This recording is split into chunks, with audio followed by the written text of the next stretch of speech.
Assalamualaikum warahmatullahi wabarakatuh. Selamat pagi.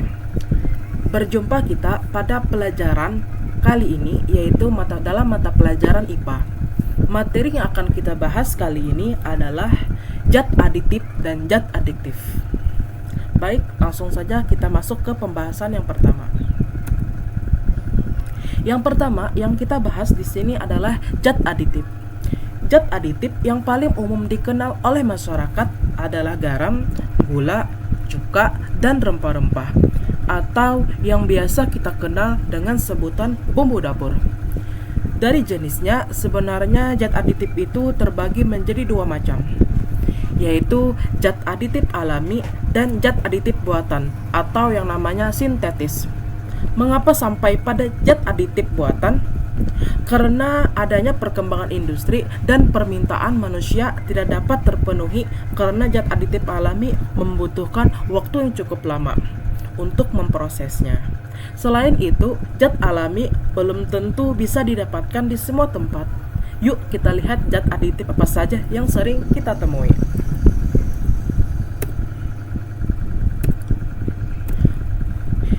Yang pertama yang kita bahas adalah yaitu zat aditif bahan pewarna. Zat aditif bahan pewarna biasanya digunakan untuk mempercantik dan memperkuat warna suatu makanan atau minuman. Hal ini diperlukan karena terkadang warna bahan yang dipakai sebagai bahan baku dapat luntur ketika dilakukan proses pengolahannya. Makanya, bahan pewarna diperlukan dan dipakai dalam industri makanan dan minuman. Nah, di situ kita lihat ada contohnya pada gambar ya. Itu adalah jenis bahan pewarna buatan.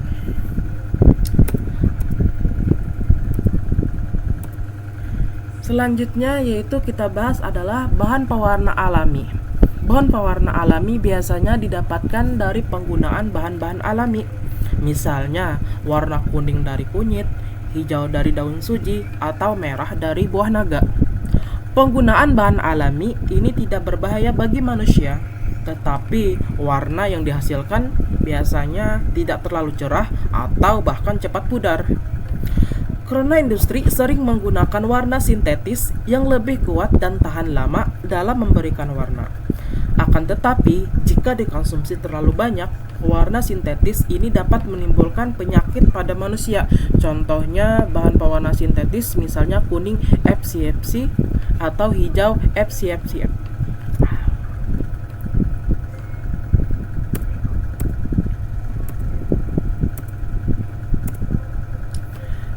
Baik, bahan zat aditif yang selanjutnya kita bahas adalah pemanis.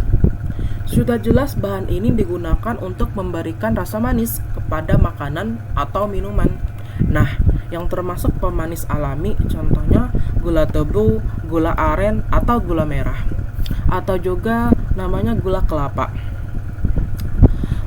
Gula menjadi manis karena di dalamnya terdapat yang namanya senyawa sukrosa yang bisa memberikan rasa manis pada lidah. Tetapi gula alami mengandung kalori yang tinggi dan tidak bisa dinikmati oleh orang penderita penyakit diabetes mellitus.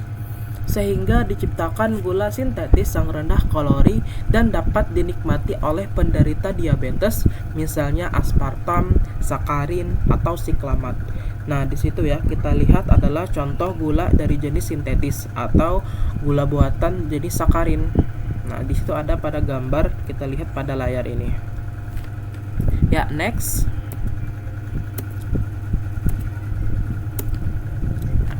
Selanjutnya yang kita bahas zat aditif bahan pengawet.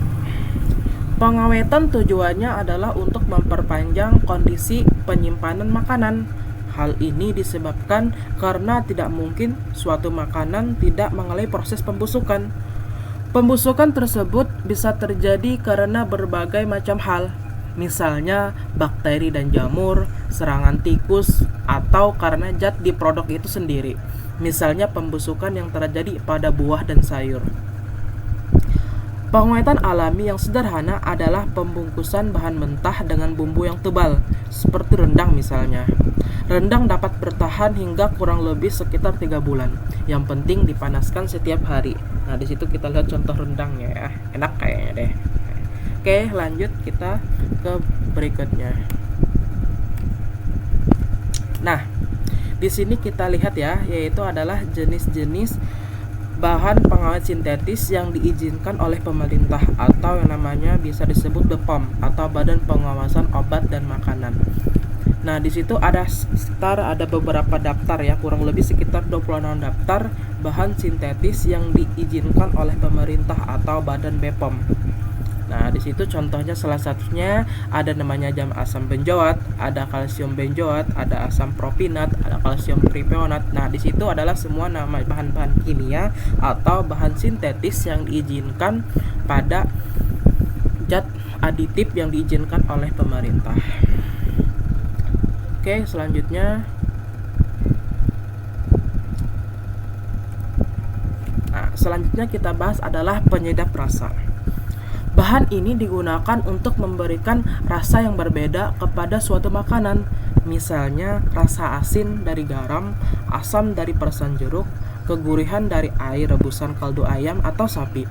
Itu adalah sebagian bahan penyedap rasa yang alami dan bisa didapatkan di dapur rumah serta tempat perbelanjaan. Tetapi ketenaran semua penyedap alami tersebut kalah oleh penyedap sintetis berikut ini. Karena saking enaknya penyedap rasa sintetis ini, masyarakat terkadang memandang penyedap sintetis ini sangat berbahaya. Contohnya ada monosodium glutamat, MSG, atau yang kita bisa lebih kenal namanya adalah mecin. Nah, oke, lanjut ya. Ya, tadi kita sudah bahas namanya adalah zat aditif. Nah, sekarang kita bahas adalah zat adiktif. Nah, artinya zat aditif dan aditif itu meskipun namanya hampir sama, tapi dia memiliki arti yang jauh berbeda. Zat aditif dan zat adiktif. Nah, tadi kita sudah bahas adalah ada zat aditif yang kita bahas berikut tadi. Sekarang yang kita bahas adalah zat adiktif. Nah, zat ini akan mempengaruhi kerja tubuh kamu. Jika kamu tidak mengkonsumsi dalam jangka waktu yang tertentu, maka tubuh kamu akan seperti kehilangan sesuatu, kemudian mengirimkan perintah ke otak untuk mengkonsumsi zat tersebut. Menurut definisi para ilmuwan, zat adiktif adalah zat aktif yang bisa dikonsumsi oleh organisme hidup, maka dapat menyebabkan kerja biologi serta menimbulkan efek ketergantungan atau adiksi yang sulit dihentikan. Jika sudah pada tahapan terparah, maka menghentikan konsumsi zat tersebut dapat menyebabkan rasa lelah yang luar biasa atau sakit yang luar biasa. Zat ini biasa ditemukan secara alami, semi sintetis, atau hasil sintetis murni.